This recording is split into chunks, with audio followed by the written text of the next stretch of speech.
karena ternyata menjadi ibu tuh proses loh.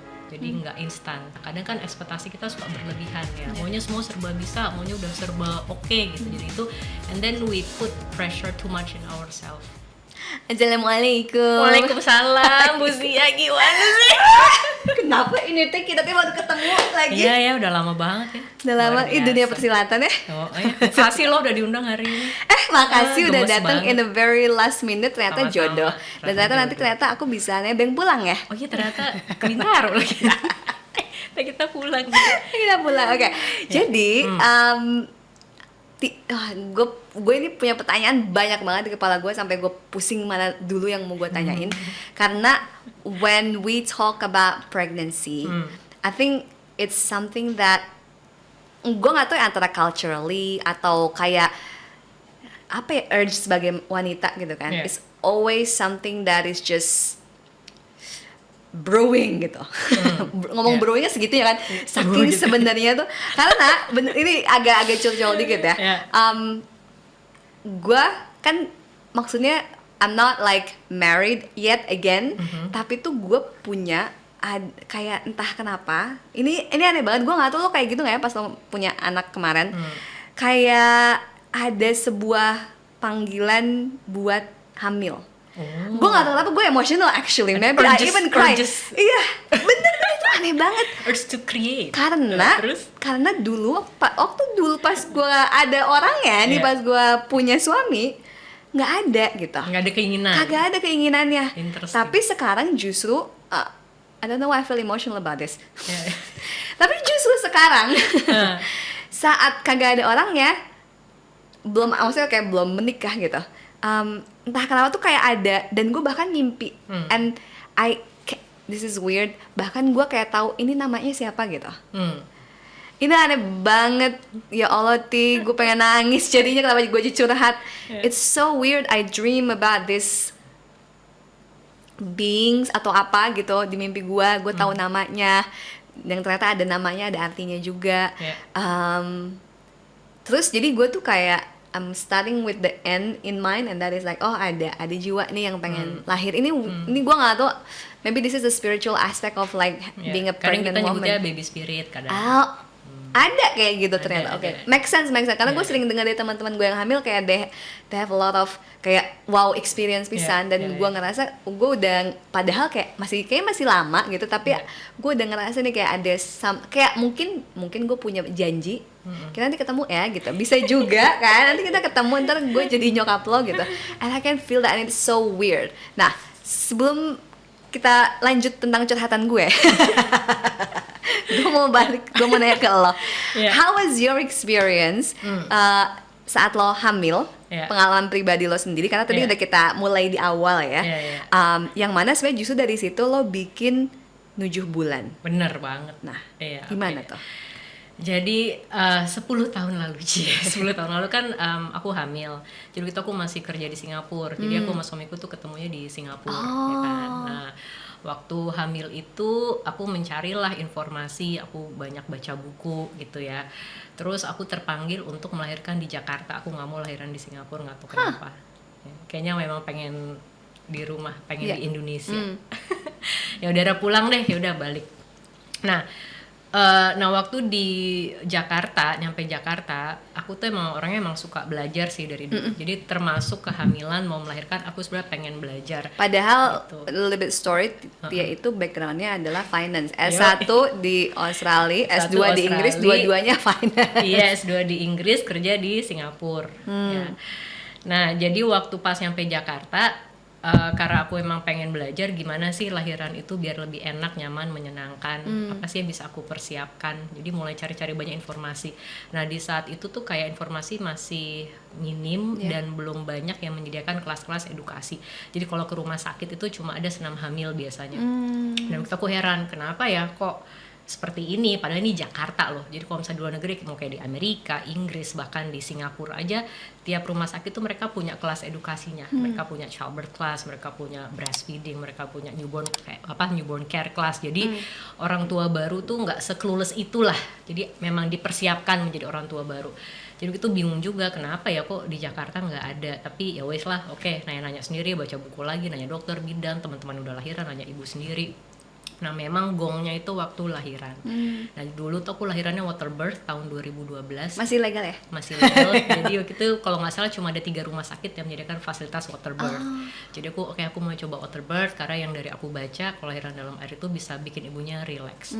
Dan bener sih, aku ngerasa lebih relax banget dalam air.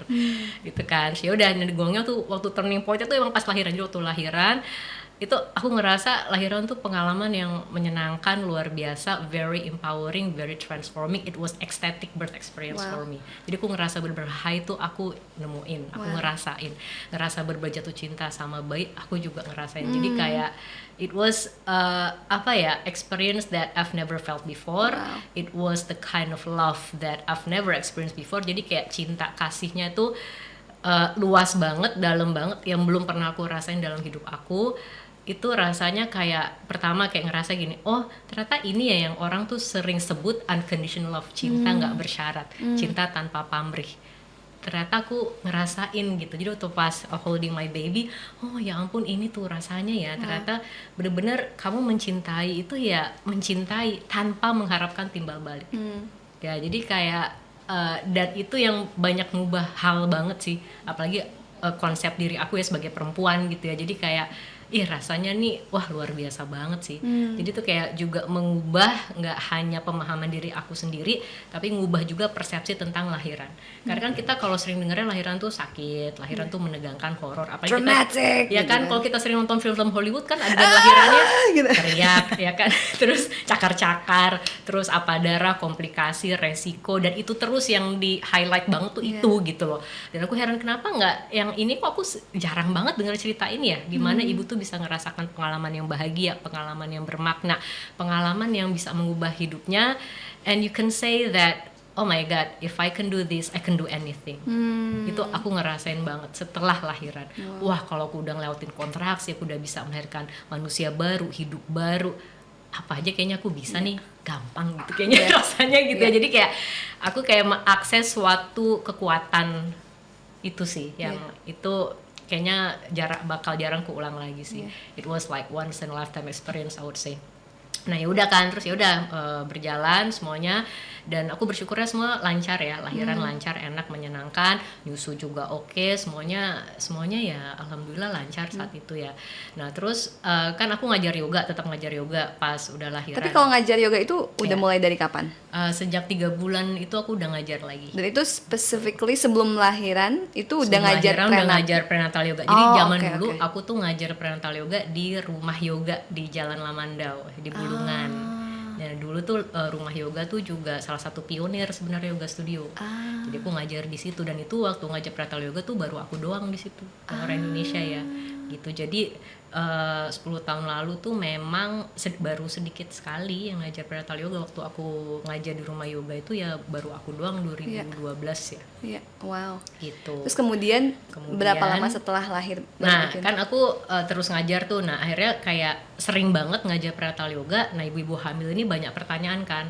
Ya Mbak Tia bayiku sungsang nih, Mbak Tia induksi tuh apa sih? Mbak Tia kakiku kram bengkak nih, Mbak Tia aku heartburn. Ya kan, terus banyak pertanyaan yang aku tuh nggak punya knowledge-nya. Karena kan kalau ikut prenatal yoga training ya lebih banyak yoganya, tapi kehamilan kelahiran tuh nggak sedalam itu. Karena aku cari-cari, oke, kalau orang awam kayak aku mau kayak ngajar persalinan tuh aku jadi apa sih? Nah jawabannya 2, jadi childbirth educator atau nggak jadi doula. Jadi childbirth educator sama doula ini 2 profesi yang berbeda ya, berbeda gitu. Akhirnya aku ngambil lah trainingnya. Kenapa doula, not the other way around, not the other one? Apanya? Kenapa nggak childbirth educator? Oh, you are also a childbirth educator. Iya, tapi awalnya doula dulu kan? Awalnya childbirth educator. Jadi aku ngambil trainingnya langsung dua-duanya. Ambi memang beneran bener ya tadi. Karena yang birth first ini dia ada kombinasi. Jadi bisa ngambil dua-duanya, jadi bisa certified childbirth educator, bisa juga certified doula. Akhirnya aku ngambil dua-duanya. Lumayan panjang gitu perjalanannya sudah certified. Berapa lama trainingnya? Berapa ya ngelengkapinnya? 2,5 tahun ada kali. Wow, lumayan lama. Dan aku inget banget pas ngerjain assignment tuh kayak mikir, ini kok rasanya lebih susah dari disertasi S2 aku ya. Ya, tapi karena mungkin udah otak emak-emak apa gimana ya, jadi susah fokus gitu ya. Cenah tadi bilangnya, oh kalau udah ngelahirin mah semua gampang, ternyata masih ada yang susah. Ternyata kayak, ini kenapa kerjaan Simon susah banget ya, udah kayak. Tapi itu semua gitu. online atau lo harus kemana? Nah, kalau yang birthworks ini waktu itu kan juga akhirnya waktu pas ngerjain itu juga pas pandemi juga. Jadi kita semua online. Oke. Gitu. Dan tahun ini aku ditunjuk ya menjadi trainer of the year sama Birthworks International. Buat jadi dulanya atau buat jadi yang dula trainernya. Gitu. Jadi intinya nggak cuma tapi lo masih offer jadi dula juga atau udah terlalu sibuk juga. Teteh? Enggak dong. Oh, masih bisa. Kirain lo udah masih, maaf aku tuh kliennya banyak udah ngajar Enggak. malah nggak sibuk. Malah kangen loh ngedula tuh. Kadang kalau udah misalnya 2 bulan kosong gitu ya, kayak kok belum ada klien ya, kangen juga ngedula gitu, udah kangen nih. Kalau ngedula Lo nggak, karena kan gini, kan lahiran lo nggak bisa diprediksi. Other than misalnya, you know what I heard typically di rumah sakit kayak sibuk-sibuk ayo cepet dikeluarin sekarang. Kan kalau natural birthing nggak bisa ditebak. Nggak bisa ditebak. Nah itu isn't that hard? Like the fact that gue bisa pergi kapanpun, gue dibutuhkan kapanpun gitu. Ya, jadi misalnya nih kayak nanti aku ada klien nih lahiran bulan awal September ya misalnya ya. Jadi ya aku di tanggal dia due week-nya itu ya aku nggak kemana-mana. Jadi misalnya jangan keluar kota misalnya, atau jangan pas ngadain training misalnya, dan harus ada selalu backup dula. Gitu. Kalau di Nuju Bulan Studio kita sekarang mungkin ada 3 dula sama aku misalnya, jadi kita bisa backup. Yeah. Gitu. Okay. Now back again to what you said earlier. Apa bedanya dula, bidan, sama kalau di rumah sakit apa, Beb? Apa, suster, dokter? Kayak dokternya gitu. Like what's the difference in the roles? Oke. Jadi kalau aku jelasin dulu beda antara dula ya sama bidan sama dokter ya. Jadi beda nih. Jadi kalau misalnya dula itu kita melakukan pendampingan secara fisik, mental, emosional. Jadi kita seorang profesi ya. Nah kalau bidan itu pokoknya dia boleh memberikan saran medis, intervensi medis, melakukan tindakan medis boleh. Dan dokter juga boleh tentunya kan bersifat medis ya. Kalau dokter boleh sampai melakukan operasi sesar contohnya. Jadi beda seperti itu. Memang terkadang banyak dia bedanya antara dula sama bidan. Sebenarnya ya beda banget karena dula tuh nggak boleh memberikan saran medis, nggak boleh melakukan intervensi medis. Saran medis contohnya kayak gimana? Kenapa? Saran medis contohnya? Saran medis misalnya contoh misalnya Zia udah nggak apa-apa kamu diinduksi aja misalnya, itu ya nggak boleh karena dula itu semua keputusan tuh dari orang tua. Jadi kita justru memberikan informasi, memberikan dukungan agar orang tua dapat membuat keputusan yang terbaik. So all the decision come from the parents. Jadi kita pendampingannya seperti itu kalau dula. Sebenarnya kan tadi kita juga ngobrolin sebelum recording bahwa traditionally kita juga udah punya sebuah profesi dula, yaitu Pak Raji gitu kan. Nah, jadi Pak Raji itu sahana Bu Raji. Pak Raji. Jadi Pak Raji siapa punya Bu Raji? Bu Raji. Jadi kalau kan karena kata dula ini berasal dari bahasa Yunani, makanya kita dengarnya kurang familiar gitu dan kerasa asing. Nah cuma kalau di Indonesia tuh namanya paraji. Jadi from thousand years ago itu emang udah ada orang yang dampingin ibu tuh buat lahiran, itu paraji sebenarnya memang. Sampai sekarang pun masih ada di pelosok-pelosok Indonesia. Jadi kalau bedanya lagi antara paraji sama dula, kalau menurut opini saya ya dula tuh ibaratnya paraji yang memang bersertifikat internasional karena kita belajar kode etik, kita praktisi profesional, kita juga mendapatkan ilmu yang evidence based research gitu. Tapi justru paraji ini mendapatkan ilmu turun temurun dari generasinya yang dia juga ada kearifan lokal, jadi sesuai tradisi budaya masing-masing. Itulah indahnya Indonesia. Kebayang ya kalau misalnya parajinya di Jawa misalnya sama yang di Bali sama yang di NTT, pasti beda pisan gitu kan. Nah kemarin tuh kan saya dari Kampung Baduy Dalam tuh 2 minggu lalu ya. Wow. Ya lumayan naiknya 4 jam, capek Serius? banget. Jalan 4 jam? Jalan 4 jam, tapi itu luar biasa. Anakku jauh lebih kuat ternyata nanjak. Anyway, kan kita nginep semalam di rumah penduduk ya kan, jadi ngobrol-ngobrol nih. Kan ntar Baduy itu ada layer-layernya gitu luar, kan? ada Baduy Dalam, aku ke Baduy Dalam.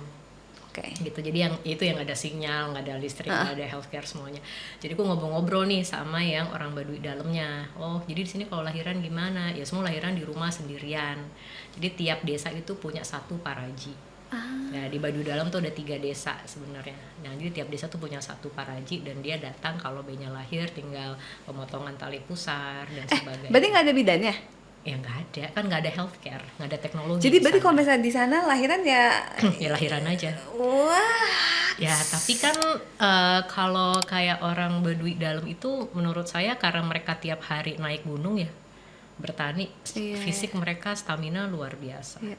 Mungkin lahiran ya kayak aktivitas biasa kayaknya. Iya. Kalau kita orang kota besar mager, ya kan, Udah harus capek disuruh kayak, olahraga. Iya, itu Ya ampun, capek. aku aja kemarin capek banget, 4 jam naik, 4 jam turun, dan mereka mau beli telur aja 4 jam turun, 4 jam naik.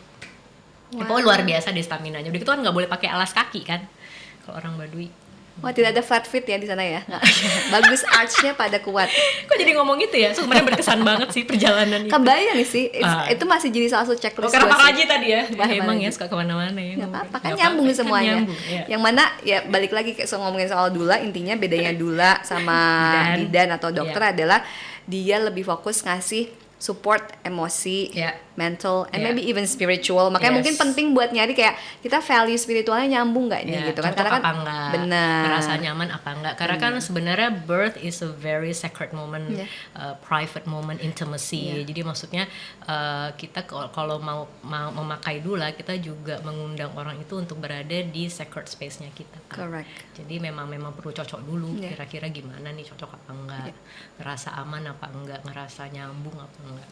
Jadi memang biasanya kalau mau hire doula ya kita ketemuan dulu, ngobrol dulu, baru ntar kliennya memutuskan iya deh mbak jadi gitu, atau misalnya enggak. Sebenarnya nggak saling apa-apa interview juga ya, Iya, nggak saling cuma ngobrol aja. gua nerima Iya. Anda sebagai klien, but Iya. actually the other way around as well. Ya gitu. Dan pendampingan doula sih menurut aku luar biasa sih nilainya ya, karena bener-bener dampinginnya tuh mendukungnya terus menerus, non-stop kan gitu, dari pembukaan awal sampai bayinya lahir. Jadi ya memang benar-benar luar biasa sebenarnya value doula. Iya. Semoga semakin banyak doula sih sebenarnya. Iya. Untuk Yang mana menurut dampingin gua ibu-ibu itu hamil. value-nya Ya tinggi. nggak bisa diukur harga sebenarnya. Bener. Iya. Maksud gue beberapa hari lalu gue ngeliat price list doula apa gitu, kayak hah murah banget menurut Gitu gue ya? ya. Menurut gue nggak tahu lo ngecas berapa, Iya. tapi gue lupa gue ngecek dia pas gue liat, the fact that you need to go through many months, Yes, yeah, dan yeah, itu yeah. kan lo nggak bisa dikontrol jam berapa Yeah. dihubunginnya Yeah, dan lahirannya kapan. Ya.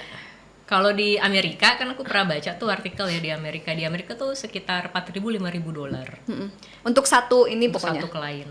Standarnya juga gitu sampai ribuan dolar tuh ya, berarti ya lumayan sebenarnya. Lumayan. Di apa Indonesia ya? berapa Beb? Atau di Nanti 7 deh, bulan? habis ini deh. Bisa hubungin langsung ya, silakan minta price Terima list. kasih. Nah, another thing that I want to Yes. talk about, selain tadi ngomongin doula, Ya. lo juga kan belajar banyak hal lain. Yang mana ini yang bikin gue suka banget sama approach-nya dirimu, Yeah. karena melihat bahwa ya segala sesuatu kan terhubung. Yeah, bener Everything is banget. interconnected. Yeah, Everything yeah, is kayak konsep holistik itu ya karena semua hal terhubung. Yeah, yeah. Kayak lo belajar hypnobirthing, tadi Aku juga ngomongin belajar yoga juga, yoga terus juga. kemudian qigong. Cikung. Qigong sama qigong apa sih bedanya? Lah, I'm confused bacanya sometimes. cikung. Tapi ngomongnya bukan qigong. Bukan. Kalau bule-bule ngomongnya qigong. Ya karena mereka nggak tahu bahasa ngomong Chinese-nya. Oh, Qigong. tapi qigong sebenarnya. Qigong, Oke, ya. baik, terima kasih dikoreksi. Sama-sama. Oke. Qigong, Nah, bukan qigong. jadi justru awalnya itu sebelum aku belajar juga aku meditasi dulu. Ah. Justru aku belajar meditasi dulu. Menariknya ya. Jadi dulu tuh waktu aku di Singapura, aku kayak agak-agak, aduh gue ngerasa lost juga nih gitu. Semua orang at some point Apa pasti yang aku lakukan inilah. ya gitu kan. Nah terus habis itu kayaknya aku mau belajar nih meditasi. Nah ya udah, nah dulu di Singapura itu namanya Vipassana meditation yang by Gunka, yang harus langsung 10 hari meditasi. Iya, nggak ngomong. Ya nggak ngomong pas 10 hari deh. Karena ya udah aku ikut sih habis itu. Itu waktu di Singapura. Di Singapura Oke. pertama kali Vipassana. Nah terus abis itu pas itu kena kata temen aku, Tia kamu tuh kayaknya coba yoga deh biar duduknya bisa lebih lama pas meditasi. Oh gitu, yaudah deh coba yoga. Nah akhirnya keterusan yoganya Got it. gitu. Terus kenapa yoga terus jadi prenatal yoga tuh gimana ceritanya? Nah. Kan belum hamil waktu itu. Iya belum hamil, tapi memang karena one day aku tahu kayaknya aku bakal punya anak nih gitu, dan aku memang waktu itu teman aku juga lagi hamil, jadi dia juga Tia aku mau dong prenatal yoga ajarin. Wah bentar ya, aku belum ikut training, tunggu dulu. Terus saya oh ada nih, langsung ikut prenatal postnatal yoga teacher training udah. Jadi aku ngajar ibu hamil sebelum aku nikah. Dan itu jadi aku udah belajar juga dari situ, belajar buat diri juga sendiri, dari situ gitu. Jadi ya nggak tahu, tapi kayak udah emang jalan hidup apa gimana ya. Cuma ya menyenangkan ngajar prenatal yoga tuh, selalu ketemu ibu hamil, dan the thing is that you not only help the baby but also the mother. Jadi mother baby. Jadi itu menurut aku menyenangkan banget ya ngajar yoga ibu hamil. Cuma tadi makanya energinya kerasa banget. Pas tadi lo ngomong soal ngebantuin rewarding experience, ngebantuin proses lahiran itu, yang juga tadi mau gue bahas, sebenarnya kan itu bukan cuma proses lahiran anaknya, tapi ibunya juga kan. Ibunya juga. How would you, misalnya nih, kan ini pasti ada ibu-ibu yang dengerin, mau itu lagi hamil atau mau punya anak at some point. What would you recommend to them coming to a new phase? Karena setiap gue dengar cerita orang kayak, ini beda banget, kayak gue tuh kayak sisi yang baru lagi, dan literally kan punya tanggung jawab baru yang mana nggak kayak kalau misalnya kerjaan kayak bentar dulu ya gitu, nggak bisa dienggain gitu. What would you advise? Tapi yang aku juga suka dari yoga ya, yoga tuh sebenarnya essentially it's about healing and transformation. Jadi ketika kita mempraktekkan yoga, kita tuh juga menemukan potensi diri kita gitu loh. Jadi nggak hanya tentang postures, breathing ya, tapi we also get to know ourselves deeply. And apa sih purpose hidup aku tuh mau ngapain sih, aku mau kemana, dan yoga tuh tools yang menurut aku tepat juga. Ya, jadi yang prenatal yoga tadi udah. Nah, lahiran tadi ya. Jadi karena aku ternyata akhir-akhir ini mendalami tentang traditional Chinese medicine, ini penting nih. Ternyata hamil itu disiapinnya jauh hari, bahkan milih pasangan itu menentukan. Totally. Bahkan kalau di Ayurveda tuh ada istilahnya, nggak ada istilah, karena posisi seks aja. Waduh, ini serius, seru nih. Bisa ngefek ke konstitusi badan anaknya. Nah, gue nggak hafal ya, karena itu belum gue pelajarin 11 itu, karena waktu itu belum niat gitu. But then what would you, tadi nyambung pertanyaan sebelumnya tuh kayak, what would you recommend for those who embracing new phase sebagai ibu tadi, dengan banyaknya modalities toolbox yang Anda punya. Jadi memang memilih pasangan juga udah dari awal milih pasangan. Makanya mungkin bibit bebet bobot kan? Itu aku tuh baru ngerti kenapa orang zaman dulu mengenalkan tentang bibit bebet bobot ini. Ya karena aku baru ngerti pas aku jalin pernikahan. Pas aku juga lahiran punya anak. Which actually before you answer that question, go deeper into this bibit bebet bobot. Dari pengalaman Anda, dari understanding lo sekarang gitu. Sebenarnya apa sih kayak bibit bebet bobot dalam kacamata Anda? Aduh. Berat sih ya, tapi coba dibikin kayak lebih selain kecocokan ya, tapi juga lebih untuk mengetahui latar belakang pasangan sih. Ya, latar belakang pasangan tuh maksudnya juga susah nih jelasinnya nih, gimana ya cari kata-kata yang tepat ya. Tapi intinya ya bibit bebet bobot itu sebenarnya diadakan konsepnya agar sebenarnya hidup kita tuh bisa lebih selaras dan lebih bahagia sebenarnya. Ternyata menentukan pasangan ya sepenting itu, kayak setting another journey. Jadi itu sih yang akhirnya memilih pasangan tuh ya sebenarnya perlu pertimbangan matang ya.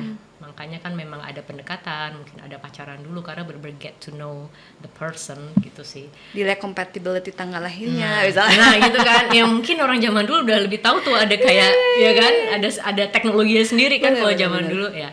Anyway, anggap aja udah nikah nih ya. Nah jadi kan ternyata pasangan itu juga ternyata perlu mempersiapkan secara fisik, mental, spiritual juga. Jadi mempersiapkan fisik, ya udah nutrisi apa, jaga kesehatan, lifestyle, mungkin nggak ngerokok lagi atau olahraga lebih teratur, makannya lebih bagus dan semuanya ya. Tapi juga kesiapan mental emosional menurut aku juga jauh penting banget gitu, karena kayak pertama apakah memang ingin hamil itu datangnya dari diri sendiri atau memang cuma tekanan dari orang lain, dari keluarga besar, atau emang ngerasa ada pressure dari society misalnya. Jadi aku memahami bahwa alangkah indahnya juga mau hamil itu juga didasarkan berlandaskan dari kasih murni. Jadi nggak hanya dari ego semata dari pasangan. Kan mungkin ada mau hamil punya anak karena cuma pengen harus ada keturunan, karena udah maksudnya misalnya pengen pas aku tua nanti ada yang ngerawat, kayak faktor-faktor eksternal itu ya, yang akhirnya mungkin perlu digali lagi. Jadi sebenarnya semakin kita jernih, semakin kita tulus murni berdasarkan kasih ketika mau hamil, menurut saya itu lebih mulus perjalanannya. Itu sih, jadi kayak kesamaan visi misi pasangan ini gitu ya, untuk persiapan mau hamil. Dan aku belajar ini panjang juga gitu, karena sepenting itu sih untuk mempersiapkan kehamilan aja kita ternyata mundur dulu nih nyiapinnya. Gitu. Itu sebenarnya nyambung kalau buat gue, kayak buat kerjaan gue sekarang itu kan I intentionally mainly want to serve women. Nah, makanya kita ketemu ya. Bener. Sebenarnya gini, walau awalnya tuh gara-gara gue tuh kan dulu pernah jadi guru TK di Ubud, kayak Holistic International School. Itu kayak udah di brainwash holistic tuh zaman dulu kan. Di situ gue mikir bahwa gue bisa dalam tanda kutip berkontribusi dan merubah dunia generasi selanjutnya dengan jadi guru. Walaupun sekarang juga guru, tapi mungkin dulu tuh mikirnya anak-anak kan, generasi selanjutnya anak-anak. Terus dari situ gue belajar bahwa bentar, sebenarnya kayaknya agak telat deh kalau misalnya itu gue memulai mengedukasinya saat udah lahir.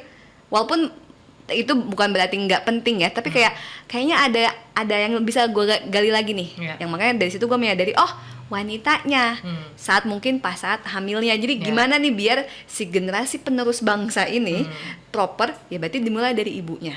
Kalau gue gali lagi, sebenarnya actually sebelum dia bahkan menikah, karena yang tadi lo bilang nyambung banget, nanti milihnya siapa, nggak cuma misalnya kualitas spermanya dan kualitas sel telurnya. Di kepala gue pakai bahasa Inggris tapi bahasa Indonesianya apa? Itu kan kemudian ditentuk dari situ aja. Kalau kita ngomongin hal yang dari aspek lebih spiritual misalnya, I'm sure you believe in this as well, kayak ada karmanya kan, ada ancestral pattern. Betul. Yang itu diturunkan lewat si sperma dan telur ini gitu. Yang ini nyambung, makanya bibit bebet bobotnya maybe some people will like what gitu kan, tapi actually it's a real thing. Dan orang zaman dulu lebih bijaksana. Iya benar. Makanya itu gue ngerti banget. Makanya kalau di Ayurveda ya Bebe, ini menarik. Kalau orang mau hamil, dia itu harus sebelum hamil bahkan kan harus dilihat tuh compatibility-nya, lahirnya, tanggal lahir gitunya dicek, ini cocok enggak ke depannya. Terus tadi gue bercanda tapi serius. Kayak misalnya lo mau konstitusi anak lo yang bagusnya gimana, karena mungkin tahu orang tuanya nih agak challenging health-nya di sini, berarti mungkin sampai posisi having sex-nya gimana biar anaknya gimana gitu. Bahkan sampai ideally kedua orang tua itu tuh harus ngikutin pancakarma. Jadi pancakarma tuh detoxnya Ayurveda. Sebulan masing-masing, terus dicari tanggal lahir buat yang tanggal lahir, cari tanggal baik untuk conceiving. Iya. Sampai segitunya ya. Sampai segitunya. Kalau mau proper banget, yang mana kayak bebek, buru-buru cepet-cepet kan agak susah. Sekarang kan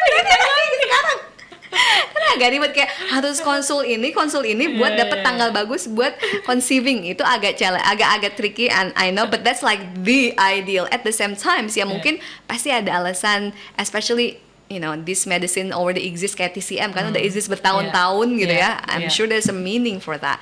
Nah, ngomongin soal lahiran dan lahiran, khususnya lahiran ibu yang lahir gitu kan, terlahir menjadi seseorang yang baru.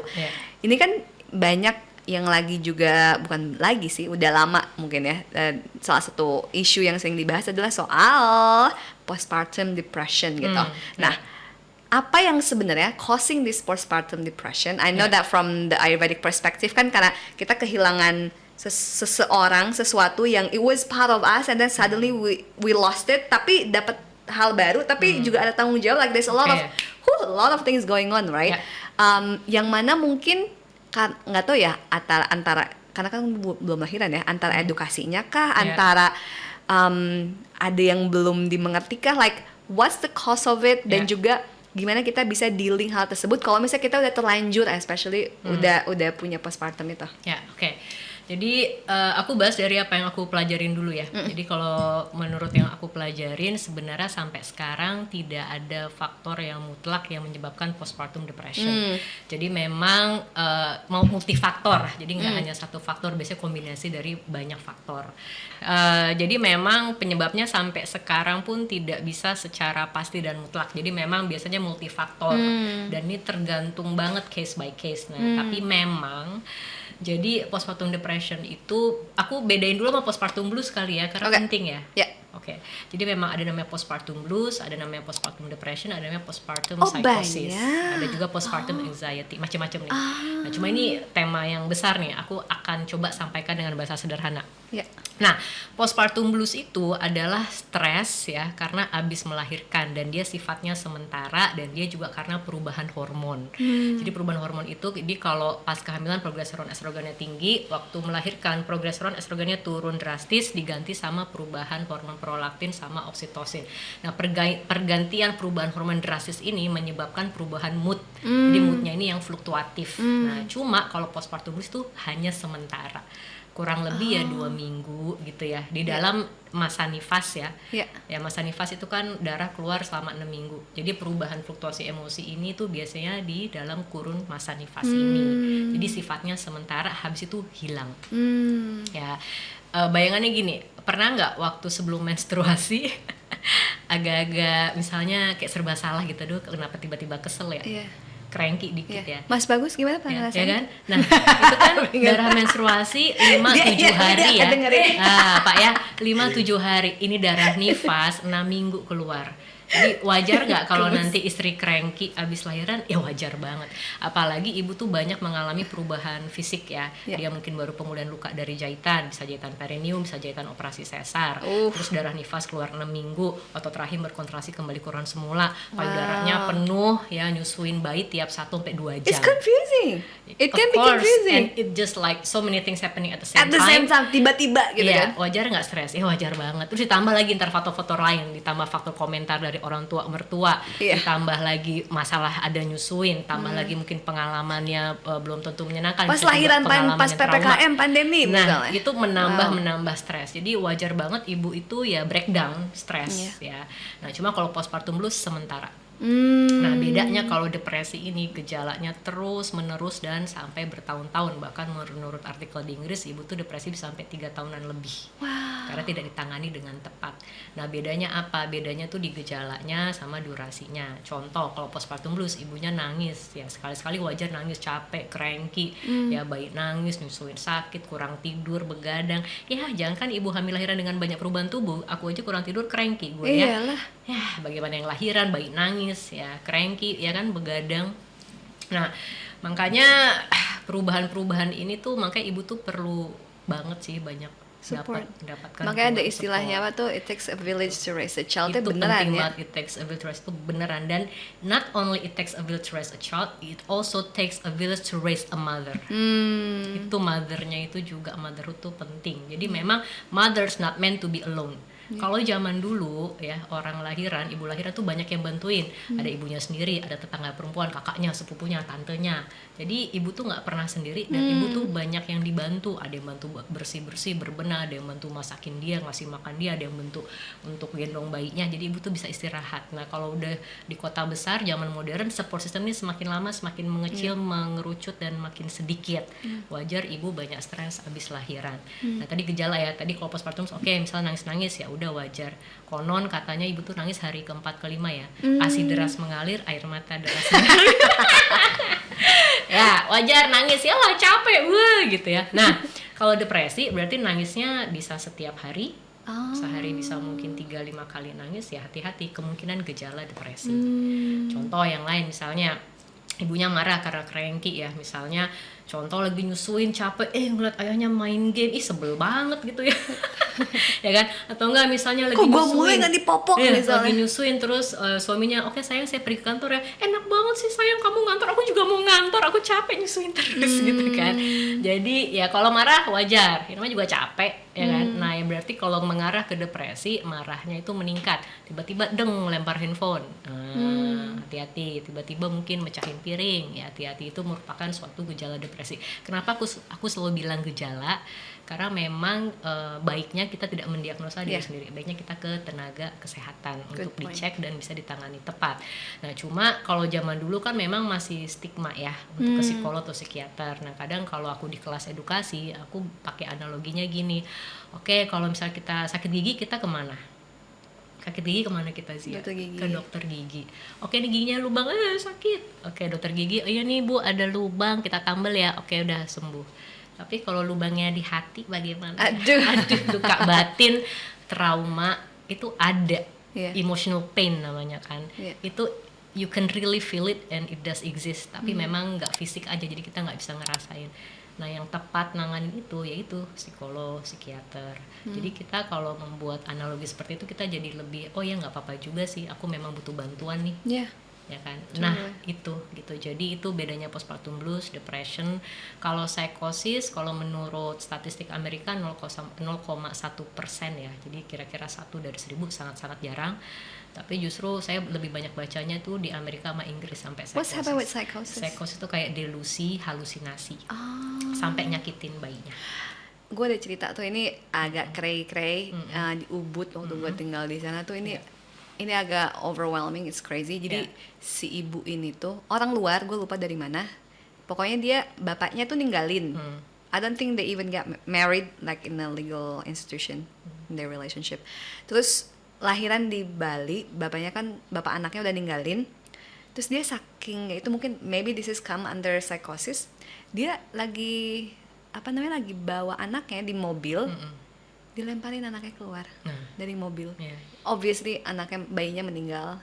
Serem banget. Terus dia udah jadinya dideportasi. But it's crazy to think about that, and yet ngedengerin cerita backgroundnya kenapa dia kayak gitu, probably it makes sense. There is something going on yang dia negara asing sendiri, nggak ada keluarganya, pasangannya yang bapak anaknya meninggalkan dia. So it makes sense. Nah itu mungkin itu udah merupakan gejala psikosis ya. Jadi emang perlu dukungan. Nah terus ada satu sih yang namanya Matterson's ya, terminologi yang penting namanya Matterson's. Jadi Matterson's ini the process of becoming a mother. Jadi kenapa ini perlu lebih tahu lagi banyak ibu, karena ternyata menjadi ibu tuh proses loh. Jadi nggak instan, dalam arti ya kita semua learning by doing. Nah kadang kan ekspektasi kita suka berlebihan ya, maunya semua serba bisa, maunya udah serba oke gitu. Jadi itu, and then we put pressure too much in ourselves to be perfect, for example ya. Dan lucunya tekanan untuk menjadi wanita sempurna, ibu sempurna tuh lebih banyak memang ke perempuan ya. Jarang ya laki-laki tertekan menjadi laki-laki yang sempurna. Karena mungkin kita hidup ya di society yang seperti ini gitu kan. Jadi ekspektasi itu sih yang akhirnya ketika ibu tahu terminologi Matterson's, dia bisa lebih relax. Dia bisa, ternyata it takes time ya to be a mother. Ternyata memang ada proses, ada transisi, ada adaptasi, adjustment ini yang akhirnya tiap orang tuh beda-beda cara memprosesnya. Wow. Gitu. That's buat gue tuh itu personal banget. Karena gue nggak tahu, ini kayak something that apalagi gue kan punya skoliosis ya, and tadi ngomongin cerita di awal, a lot of stories tentang melahirkan itu adalah sesuatu yang menyeramkan, apalagi yang kalau punya skoliosis tuh nanti bla bla bla bla gitu. Mungkin juga itu salah satu alasan kenapa gue nggak pernah kepikiran gue pengen punya anak atau hamil, karena I don't wanna go through that pain gitu kan, apalagi pain skoliosisnya, pegelnya gitu kan.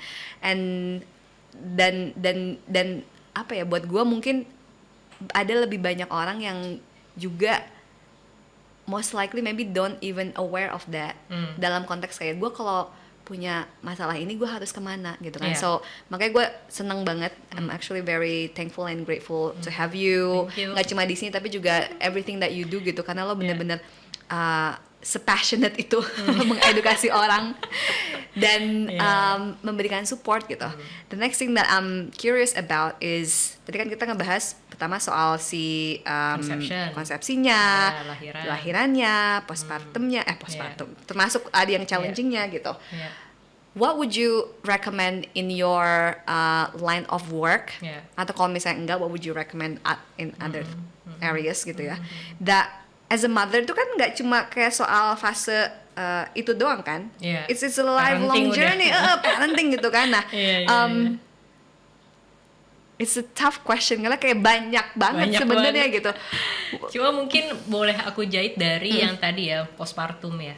Jadi memang yang pertama self care itu penting. Mungkin kalau di sosial media self care itu mungkin healing vacation atau whatever atau spa. Tapi self care itu you take good care of yourself physically, mentally, emotionally, spiritually. Dan tiap orang tuh beda-beda. Tapi self care ini yang buatku tuh pemulihan tuh penting banget. Ibu tuh nggak buru-buru semuanya. Gitu. Jadi ketika ibu kembali merawat tubuhnya kembali, nutrisi, kita olahraga kembali, terus bagaimana ibu bisa relax, ngurangin stres secara mental emosional, bagaimana ibu bisa mendapatkan support system, dukungan. Jadi ibu tuh nggak sendirian gitu. Yang mana ini sayang banget, maksudnya sayang kayak dalam konteks is unfortunate circumstances khususnya di ibu kota, ngomongin soal wanita karir gitu kan. Tapi kan kayak di sini buat bisa hidup nyaman kayaknya kedua orang tua harus kerja misalnya gitu. Dan kalau kita ngomongin cuti hamil gitu ya, wah kak itu kayak serem juga gue. Indonesia masih lumayan ya dapat 3 bulan. Amerika tuh nggak ada cuti loh. What? My sister in the US, right? And so 3 bulan tuh generally habis lahiran lahir. Kalau di Indonesia maksudnya? In the US federal law-nya itu tidak ada maternity leave. Jadi kalau kita di Amerika, kita kalau mau ngambil cuti tahunan deh. Gitu. Jadi tidak mewajibkan perusahaan memberikan maternity leave. Nah, kalau di kita pemerintah udah mewajibkan 3 bulan minimal. Ya lumayan. Yang paling generous kan negara kayak Skandinavia kayak Sweden, Denmark, Finlandia. Jadi bisa setahun lebih kan. Setahun paid leave lagi. Mereka healthcare luar biasa ya. Tapi ya 3 bulan I think good enough, not bad ya. Ada omongan katanya mau diperpanjang 6 bulan ya, semoga bisa tembus. Iya.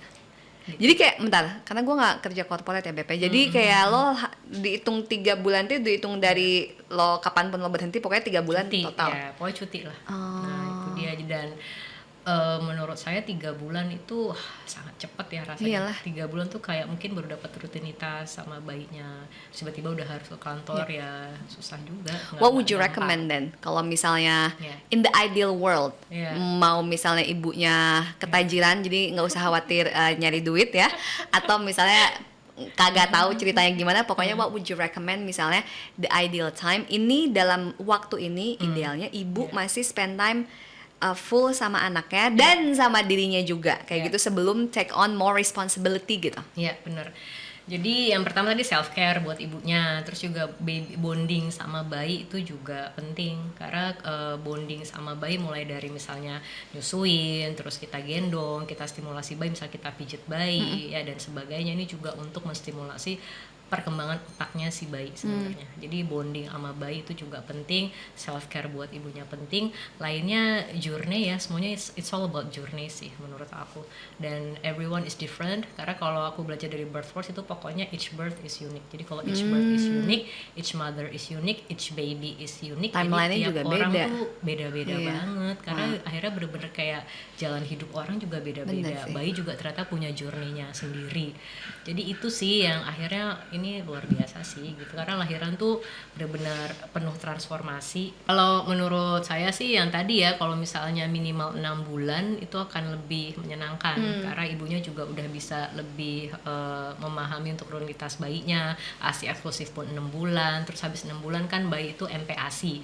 Jadi ibu ketika meninggalkan bayi untuk pergi ke kerja ya itu mungkin ibu bisa ngerasa lebih nyaman ya karena memang bayi itu udah bisa makan 6 bulan dan 6 bulan tuh menurut aku ini sih ibu bisa ngambil jeda sedikit buat dirinya. Iya sendiri juga. Ya. Karena kalau yang sebenarnya yang kadang aku mau luruskan tuh kadang orang mikirnya masa postpartum gitu ya, kalau darah nifas berhenti itu cuma baru darah nifas berhenti 6 minggu. Tapi postpartum transisi itu menurut saya minimal setahun. Jadi 9 bulan hamil, transisi menjadi ibu tuh minimal banget setahun.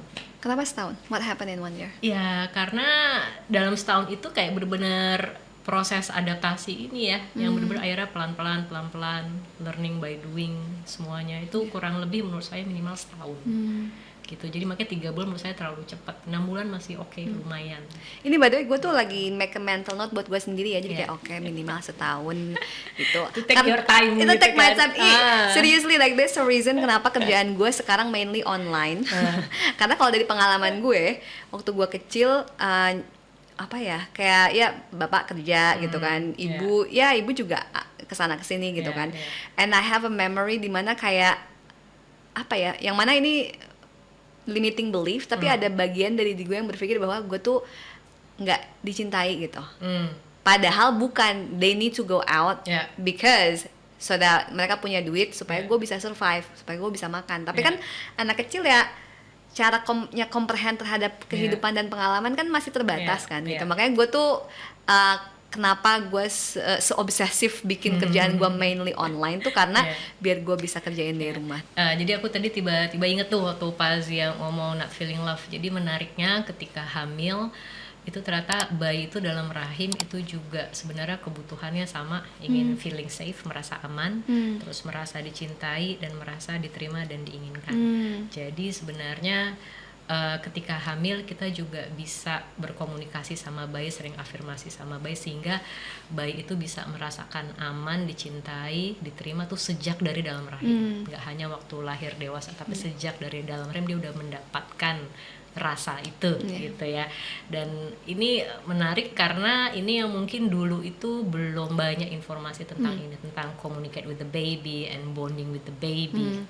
Ya, dan ternyata ini sangat intimate ya, hubungan antara ibu sama bayi, ikatan batin antara ibu bayi itu intimate banget. Jadi bisa sejak hamil bisa bonding sama bayi sebenarnya.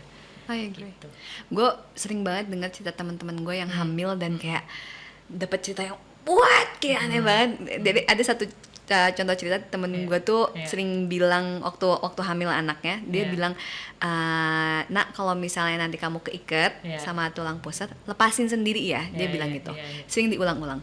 Pas lahiran, si anaknya tuh kelilit sebenarnya lehernya, tapi tangannya dia tuh gini, jadi si kelilitnya itu tuh di sini gitu loh, jadi dia nggak keikat. When I heard that, I cried karena kayak beneran bisa denger, kayak so sweet, and there's so many other amazing stories yang bikin gue kayak gue jadi nggak terlalu takut untuk melahirkan, berkurang dan berkurang. Nah, pertanyaan selanjutnya ini banyak sih sebenarnya pertanyaannya, tapi waktunya mungkin nanti kita bikin part 2 ya, part 3.